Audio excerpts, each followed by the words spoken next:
Inbaraj. Last வீடியோவில் நான் வந்து பேசியிருந்தேன். என்ன சொல்லியிருந்தேன் அப்படின்னு சொன்னால், ரஷ்யா ஈரான் கூட நாடுகள் வந்து இஸ்ரேலுக்கு விரோதமாக ஃபைட் பண்ணுன்னு சொல்லி பேசியிருந்தேன். அதோடைய தொடர்ந்து என்ன சொல்லியிருந்தேன்னா, எலன் மஸ்க் வந்து ஆர்டிஃபிஷியல் இன்டெலிஜென்ட் டெக்னாலஜி இந்த உலகத்தையே வந்து மாற்றும் அப்படின்றதான ஒரு கான்செப்டில் வந்து எலன் மஸ்க் என்ன சொல்லியிருக்காருன்னா, எல்லாமே வந்து ஈஸி ஆகிடும், மணின்றது ஒரு கான்செப்டே கிடையாது, மணி மட்டும் இல்லை வாழ்க்கையே வந்து ரொம்ப ஈஸி ஆகிடும், வேலைக்கே போக வேண்டாம் அப்படின்னெல்லாம் வந்து இந்த ஏஐயை பேஸ் பண்ணி அவர் ப்ரெடிக்ட் பண்ணியிருக்காரு. இந்த எலன் மஸ்க் யாருன்னு சொன்னால், ஸ்பேஸ் எக்ஸ் உடைய நிறுவனத்துடைய சிஇஓ.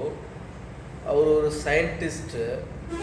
அவர் புதுவிதமான கண்டுபிடிப்புகளெல்லாம் வந்து ஏஐடைய உதவியோடு வந்து அவர் பண்ணுறது தான் அவருடைய முயற்சிகள், புதுவிதமான சாதனைகள், தானியங்கி மின்சார கார்கள், ரோபோட்கள், இது மாதிரி ஸ்பேஸுக்கு போகிறதான விண்வெளி கலன்கள், அதுவே போயிட்டு தானாக வந்து கீழே சேஃபாக கீழே இறங்குறதான விண்கலன்கள், ராக்கெட்கள், அது மாதிரி டெஸ்லா கார், இந்த கார் இந்த தானாகவே ஃபங்க்ஷன் ஆகுற நவீன வசதிகளோடு கூடிய இயந்திரங்கள், இப்படியான அவருடைய கண்ணோட்டங்கள் இருக்குது. அது மட்டும் இல்லாமல் ஒரு ஸ்பெஷல் அவரை பற்றி அப்படின்னு பார்த்தீங்கன்னா, அவர் தான் இன்றைக்கி வேர்ல்டு நம்பர் 1 பணக்காரர்.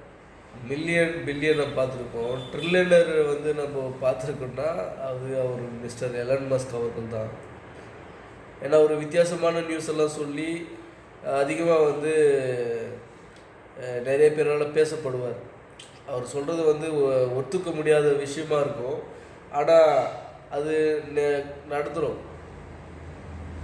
அது மாதிரி தான் இதை வந்து ப்ரெடிக்ட் பண்ணியிருக்காரு. என்ன சொல்லியிருக்கிறாருன்னா, ஃப்யூச்சரில் இன்னும் 10 வருஷத்தில் ஏஐ டெக்னாலஜி மூலமாய் மனிதர்களுடைய வாழ்க்கையானது மிகவும் லேசாய் மாறிவிடும். எப்படி அப்படின்னா, அவங்க வேலைக்கு போகணும்னு அவசியம் இல்லை, மணி ஒரு பொருட்டாக அமையாது, ஸோ அவங்க எந்த மாதிரி இருக்கணுமோ அப்படி இருக்கலான்ற மாதிரி இந்த ஏஐ வந்து மனிதர்களுடைய வாழ்க்கையை மாற்றி போடும் அப்படின்னு சொல்லிட்டு அவர் எல்லாருமே சொல்லியிருக்காரு. இது 100% உண்மையான விஷயந்தான். இது யாருக்கு அப்படின்னு பார்த்தா, உலகத்தில் இருக்கிற எல்லாருக்கும் தான். ஏஐ யாரெல்லாம் ஏஐயை டீப்பாக வந்து அதை யூஸ் பண்ணிவிட்டு அதோடைய அட்வான்டேஜ் எல்லாம் ரொம்ப பெனிஃபிட் அப்படின்னு சொல்லிட்டு யாரெல்லாம் அதை ரொம்ப ஒரு கண்ட்ரோலில் அதில் இருக்கிறாங்களோ அவங்களுக்கெல்லாம் ரொம்ப பெனிஃபிட். இது யாருக்கு பெனிஃபிட் இல்லை அப்படின்னு சொன்னால், இது வந்து காமனான ஒரு நியூஸ் ப்ரெடிக்ஷன் தான், ஆனால் 100% ரியல் ப்ரெடிக்ஷன். இது யாருக்கு அகைன்ஸ்டாக இருக்குன்னா, முற்றிலுமாக கிறிஸ்தவர்களுக்கு அகைன்ஸ்டாக இருக்கும். ஏன்னா கிறிஸ்தவர்களுடைய பைபிளில் என்ன போட்டிருக்குன்னா, இந்த ஏஐ தொழில்நுட்பம் வந்து என்ன பண்ணுன்னா, ஒரு மனுஷனும் எதுவுமே வாங்க முடியாது. ஒரு கடையில் போயிட்டு எதுவுமே வாங்க முடியாது. அது வாங்க முடியாது மட்டும் இல்லை, உலகத்தில் இருக்கிற ஒவ்வொரு மனுஷனும் சிறியவங்களாக இருந்தாலும், பெரியவங்களாக இருந்தாலும், தரித்திரர்களாக இருந்தாலும், அடிமைகளாக இருந்தாலும், யார் இருந்தாலும் அவங்க கையில் வலது கை, பர்டிகுலர் ரைட் ஹேண்டு, நெத்தி, ஃபோர்ஹெட்டு, இந்த கையிலையோ நெத்திலையோ வந்து ஒரு முத்திரையை போட்டுக்கணும். அந்த முத்திரை என்னன்னு நமக்கு தெரியாது, ஆனால் என்ன தெளிவாக போட்டிருக்கு அப்படின்னு சொன்னால், வாங்கவும் விற்கவும் முடியாது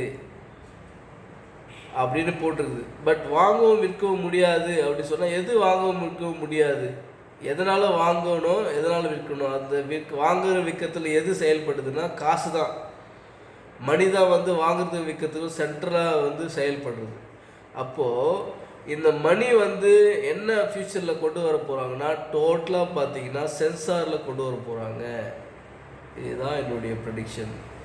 இப்போ நம்ம வந்து ஆல்மோஸ்ட் 70% சென்சாரில் ஃபங்க்ஷன் பண்ணிகிட்ருக்கோம். எல்லாம் ஜிபே, ஃபோன்பே, நம்ம யாருமே வந்து கிரெடிட் கார்டு, டெபிட் கார்டு மாதிரிலாம் யாரும் யூஸ் பண்ணுறதில்ல. எல்லாருமே வந்து ஸோ டிஜிட்டல் பேமெண்ட்டு தான் வேர்ல்டு லெவலில் நம்ம பண்ணிகிட்ருக்குறோம். ஸோ இந்த டிஜிட்டல் பரிவர்த்தனுடைய நெக்ஸ்ட்டு ஏஐயுடைய அப்டேட்டு தான் நம்ம உடலில் வந்து கியூஆர் கோடுக்கு நிகரான ஒரு முத்திரை, அது எலக்ட்ரானிக்ஸ் முத்திரையாக இருக்கலாம், அது வேறு விதமான செமிகண்டக்டர் ரிலேட்டடான சிப்ஸாக இருக்கலாம். இது மாதிரியான ஒரு முத்திரைகளை மனிதர்களுடைய உடம்பில் பதிக்கப்பட போகிறது. இது யூரோப்பியன் யூனியன் தான், இதுக்கு வந்து யூரோப்பியன் யூனியன் தான் இதை வந்து ஆக்சஸ் பண்ண போகிறது. இதுதான் உண்மையான ஒரு ரியல் நியூஸ். ஐயோ இது என்ன, இது மாதிரி போடுறாங்களே, என்னப்பா இது புதுசாக சொல்கிற அப்படின்னு சொன்னால் இது புதுசு இல்லைங்க. அதை பேஸ் பண்ணி தான் எலன் மஸ்க் சொல்லியிருக்கிறாரு. காசு ஒரு பொருட்டாக இல்லை அப்படின்னு சொன்னால் இப்போ வேர்ல்டு ஃபுல்லாக சென்சார் ஆக்கிட்டு போகிறாங்க. சென்சார் ஆகிட்டா என்னாகும்? ஏன் சென்சார் ஆகிட்டா வந்து என் அக்கௌண்ட் நான் வந்து யூஸ் பண்ணுறேன், என்ன வேலை செய்கிறேன், எனக்கு வந்து சேல்ரி கிரெடிட் ஆகும், என் அக்கௌண்ட்டில் கிரெடிட் ஆகிடும். ஸோ நான் ஒரு கடையில் போயிட்டு, ஒரு சூப்பர் மார்க்கெட்டில் போயிட்டு எனக்கு தேவையானதெல்லாம் நான் வாங்கிக்கிறேன். ஸோ சென்சார் ஆகிடுது. எது மாதிரி சென்சார் ஆக போகுதுன்னா, நான் தேவையானதை வாங்கிக்கிறேன், நான் வந்து பில் பே பண்ண வேண்டிய அவசியம் இல்லை. அதுவே கியூஆர் கோடில் அது ஏதோ சம்திங் ஒரு சிஸ்டம் வரும் கண்டிப்பாக. அதுவே என்னுடைய நான் என்னென்னலாம் பர்ச்சேஸ் பண்ணணும் அட்டன் டைம்லேயே வந்து எல்லாமே வந்து மைனஸ் ஆகிடும், அது பேமெண்ட் வந்து செட்டில் ஆகிடும். ஸோ நான் போயிட்டு ஒருத்தராண்ட போயிட்டு நான் வரிசையில் நின்று பே பண்ண வேண்டிய அவசியமோ கியூஆர் கோட் பண்ண வேண்டிய அவசியமோ இதுக்கு இல்லை. ஏன்னா என் பாடியிலே வந்து செட் பண்ணுறாங்க, கையிலையோ நெத்தியிலையோ. பெஸ்ட் எக்ஸாம்பிள் பார்த்தீங்கன்னா அதுக்குடைய ப்ராக்டிஸ் தான் நம்ம கடந்த வருஷமாக நான் பண்ணிருந்தோம். கொரோனாவுக்கு வந்து எல்லா கடைகளிலும், எல்லா மாலில், எல்லா ஹாஸ்பிட்டல் உள்ளே போகிறப்போ ஒரு சின்ன ஒரு கட்ட மாதிரி ஒரு சென்சார் வச்சுட்டு நம்ம உள்ளே போகிறப்போ கையை காட்டுவோம், நெத்தியை காட்டுவோம், சருக்குன்னு ஸ்கேன் பண்ணுவாங்க, கையை காட்டுவோம். இதுதான் அதோடைய ட்ரையல். இதோடைய ட்ரையல் வந்து இன்னும் 5லேருந்து 10 வருடத்துக்குள்ளே மனிதனுடைய நிஜ வாழ்க்கையில் ஏஐயுடைய துணையோடு வந்து நிற்கும். அப்போ வந்து இப்போ ஸ்கேன் பண்ணது எதுக்குன்னா, அந்த சென்சாரில் நம்ம க்ராஸ் பண்ணுறப்பே அந்த பேமெண்ட் வந்து டிடெக்ட் ஆகிடும். ஸோ நம்ம காசை வந்து டோட்டலாக கவர்மெண்ட் வந்து கட் பண்ணிவிட்டு, ஸோ டிஜிட்டல் சென்சார் மூலியமாக நம்முடைய பரிவர்த்தனைகளை ஒவ்வொரு உலகம் முழுவதும் வந்து இதை வந்து செயல்படுத்த போகிறாங்க. இப்போ உலகம் முழுவதும் செயல்படுத்துகிறப்போ சப்போஸ் என்கிட்ட அக்கௌண்ட் எல்லாமே என் அக்கௌண்ட்டில் வரும், சென்சாரில் தான் வந்து ஃபங்க்ஷன் ஆகும். அப்படின்றப்போ மணின்ற ஒரு கான்செப்டே கிடையாது. அது யாராக இருந்தாலும் மணின்ற ஒரு கான்செப்டே இனி இருக்காது. இதுதான் ப்ரெடிக்ஷன். எலன் மஸ்க் சொன்னதுக்கு பின்னாடி இருக்கிற ப்ரெடிக்ஷன் இதுதான். இது 100% ரியலான ஒரு விஷயம். காசுன்றது மனுஷனுடைய கைகளிலிருந்து போகாது. அதுக்கு மாறாக மனுஷனுடைய உடம்பில் பதிக்கப் போகிற அந்த முத்திரை எதுவாக இருந்தாலும் கையிலையோ நெத்திலையோ ஒரு ஸ்கேனர் ஏதாவது ஒரு முத்திரையை பதிப்பாங்க. அது எலக்ட்ரானிக் முத்திரையாக இருக்கலாம், மணி டிரான்ஸ்ஃபர் சம்மந்தப்பட்டதான ஒரு முத்திரைகள் தான் இருக்கும் அது. ஸோ இது என்ன பண்ணோம்னா, சென்சார் நம்ம க்ராஸ் பண்ணுறோன்னா நம்முடைய மணியை அது டிடெக்ட் பண்ணிடும். ஒருவேளை என்கிட்ட காசே இல்லை, என்கிட்ட 0 பேலன்ஸ் இருக்குதுனாலும் நான் போய் எது வாங்கினாலும் சென்சார் வந்து அதை மைனஸ் பண்ணிக்கும், என்னுடைய அமௌண்ட் எல்லாமே மைனஸ் பண்ணிக்கும்.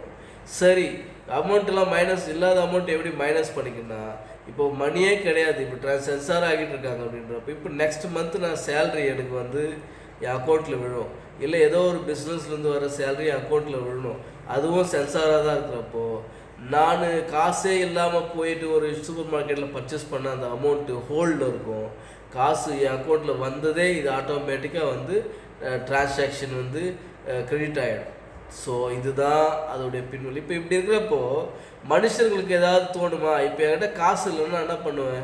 என் ஃப்ரெண்ட்ஸுக்கிட்டே யாருக்கிட்டே போயிட்டு கடை வாங்கி இல்லை அது இதுன்னு போராடி வந்து நான் ஃப்ரெண்ட்ஸுக்கிட்ட போய்ட்டு கடை வாங்கி தான் பண்ணால் ஒரு பொருளை நான் வாங்க முடியும். இப்போது சென்சார் ஆகிட்டாங்க. இப்போ 0 நம்மக்கிட்ட காசே இல்லைனாலும் நீ போயிட்டு பர்ச்சேஸ் பண்ணிக்கலாம். உன் கையில் எப்போ காசு வருதோ ஆட்டோமேட்டிக்காக அது டெடிக்ட் ஆகிடுன்ற ஒரு கண்டிஷன் இருந்தால் நம்முடைய வாழ்க்கை தரம் எப்படி இருக்கும்? இதை தான் எலன் மஸ்க் சொல்கிறார். நீ உங்ககிட்ட காசே தேவையில்லப்பா, நீ போய் எதனா வாங்கிக்கலாம், எதனா சாப்பிட்லாம், நீ எப்படி வேலை செஞ்சு தான் ஆகணும்.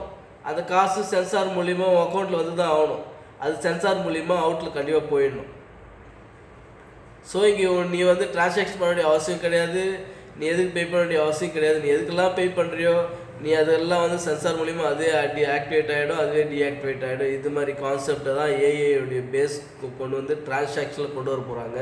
இது கவர்மெண்ட்டுடைய பிளான் என்னென்னு பார்த்தீங்கன்னா, முற்றிலுமாக ஊழலை கட்டுப்படுத்துவதற்கும் ஸோ பிளாக் மணியை வந்து டோட்டலாக கண்ட்ரோல் பண்ணுற ஒரு கான்செப்டில் வர்றாங்க. ஆனால் இது முற்றிலுமாக மனிதர்களுக்கு விரோதமாக வரப்போகுது. எப்படி மனிதர்களுக்கு விரோதமாக வரப்போகுதுன்னா, மனிதர்கள் மறிக்கத்தக்கதாக இந்த தொழில்நுட்பம் வரப்போகுது. அந்த சென்சாரை கையில் நெத்தியில் போடுகிறாங்க இல்லைங்களா ஏஐ துணையோட, அந்த சென்சார் பார்த்திங்கன்னா அதில் சிப் இருக்கும், செமிகண்டக்டர் சிப்ஸ் எல்லாம் இருக்கும். அது நார்மலாக ஃபங்க்ஷன் ஆகாது. அந்தளவுக்கு வந்து தொழில்நுட்பம் வளரும். அந்த 6G 7Gன்ற மாதிரி தொழில்நுட்பத்தோடு தான் அது வந்து ஃபங்க்ஷன் ஆகும். அப்படி பண்ணுறப்போ அது மனிதர்களோட உடல்களில் அது பதிக்கும்போது அது பெரிய விதமான அது வெடித்து நம்முடைய பாடி எல்லாமே வந்து கேன்சர் அது மாதிரி ஒரு நோய்கள் வந்து மனிதர்கள் வந்து பயங்கரமான உபத்திரவத்துக்குள்ளாக தள்ளப்படுவாங்க அப்படின்னு சொல்லிட்டு வேதாகமும் கிறிஸ்துவ வேதாகமத்தில் தெல்ல தெளிவாக இதை குறித்து போடப்பட்டிருக்கிறது. அந்த முத்திரை கையில் நெத்தியில் இல்லாமல் ஒரு பொருளை வாங்க முடியாது, விற்க முடியாது, அதை போட்டாதான் அப்படின்றப்போ இந்த செய்தி தெரிந்த எல்லா கிறிஸ்தவர்களும் அதை போட்டுக்கொள்ள மாட்டார்கள். போட்டுக்கொள்ள மாட்டாத போது ஆர்டிஃபிஷியல் இன்டெலிஜென்ட் இப்போ கண்டுபிடிச்சிட்டு இருக்கிறாங்க இல்லையா, அந்த ஆர்டிஃபிஷியல் இன்டெலிஜென்ட் என்ன பண்ண போகுது அப்படின்னா மனிதர்களை கொலை செய்ய போகிறது. யாரெல்லாம் அந்த முத்திரையை போடல அப்படின்னா அவங்களையெல்லாம் வந்து ஆர்டிஃபிஷியல் இன்டெலிஜென்ட் கொலை செய்யும். இது கவர்மெண்ட்டே அப்ரூவ் கொடுக்க போகுது. இதுதான் வந்து ஃப்யூச்சர் ப்ரெடிக்ஷன். இதெல்லாமே நடக்கும். நான் சொல்கிறதெல்லாம் வாட்ச் பண்ணுங்கள். இதெல்லாமே வரப்போகிற ஃப்யூச்சரில் நாட்களில் நடக்கும். ஆனால் இப்போ சயின்டிஸ்ட்லாம் சொல்கிறது இதை பற்றி சொல்ல, நான் பைபிளில் குறிக்கப்பட்டிருக்கிறத தான் சொல்கிறேன்.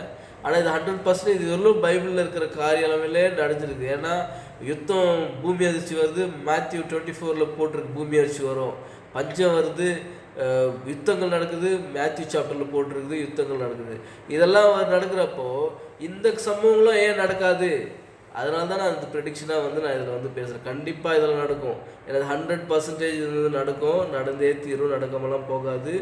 இதுதான் எலன் மஸ்க் சொன்ன அந்த வளமான வாழ்க்கைக்கு பின்னாடியே வந்து மனிதர்களை கொல்லப் போகிறதுன்றது தான் இங்கே பெரிய ஒரு அதிர்ச்சியான ஒரு ப்ரொடிக்ஷன் நியூஸ். நன்றி, வணக்கம். அடுத்த நியூஸில் இதே போல் ஒரு ஆச்சரியமான ஒரு செய்தியோடு நம்ம பார்க்கலாம். அந்த சோமாலியா, இஸ்ரேல் தேசம் வந்து சோமாலியா வந்து அங்கீகாரம் பண்ணியிருக்கிறாங்க. ஏன் அங்கீகாரம் பண்ணியிருக்கிறாங்க? சோமாலியா வந்து ஒரு முஸ்லீம் நாடுகள். அந்த முஸ்லீம் நாடுகள் வந்து இஸ்ரேல், மிடில் ஈஸ்டில் வந்து இஸ்ரேல்ன்றது ஒரு யூதர்கள், எபிரேயர்கள், அவங்களாம் யூத ஜனங்கள். ஆனால் ஒரு முஸ்லீம் நாட்டை அந்த சொந்த ஜனங்களை ஏன் வந்து அங்கீகரிக்க பண்ண மாட்டாங்க, இஸ்ரேலை அங்கீகரிக்குது. இதை பற்றி நம்ம டீட்டெயிலாக ஒரு 10 நிமிஷம் ஃபுல் டீட்டெயிலாக உங்களுக்கு நான் அதை பற்றி விளக்குறேன். இந்த நியூஸில் பாருங்கள், ஓகேங்களா? இது வந்து ரியல் டைம்ஸ்ன்றது பார்த்தீங்கன்னா ரியல் எல்லாம் என்ன நடக்குதுன்றது ரியல். அந்த ரியல் நியூஸை நீங்கள் தெரிஞ்சுக்கணுன்றப்போ இந்த நியூஸ் நீங்கள் பார்த்து தெரிஞ்சுக்கோங்க. நன்றி, வணக்கம்.